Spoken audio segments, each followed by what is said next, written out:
Hello, I'm Dom, and I've just seen The Secret Agent. That's probably the last major work in this sort of slew of openings that have been here at the Traverse for the opening week. It's the well-known Joseph Conrad novel, a kind of almost definitive thriller about late Victorian terrorism, and it combines lots of thoughts about how anarchist movements worked, which obviously relate to, I suppose, the things we're going through at the moment in the kind of post-9/11 climate.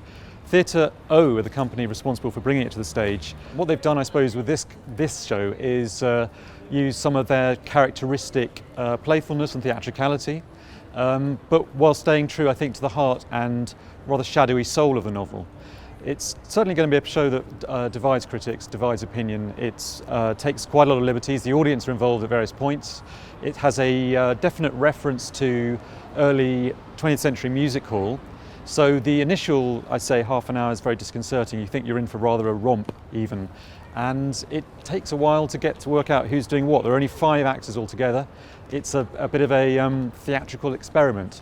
But I think what that does is explode, in a way, the novel. I suppose my abiding feeling is a slight ambivalence because it's going to push me back to the book.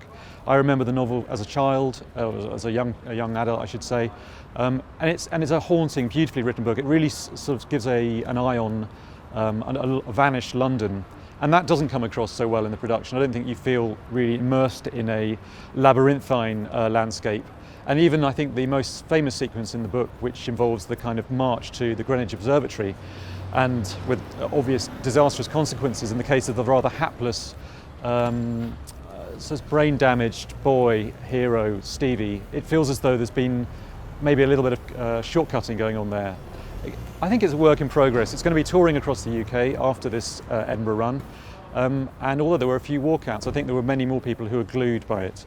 And I think it leaves anyone with the question of how much do you like your books, your well-known favourite books, tampered with? Do you like straight adaptations, or do you like something more fanciful? Let us know about that. Let us know what you think about that question. Is it something that really vexes you? And above all, subscribe to this channel.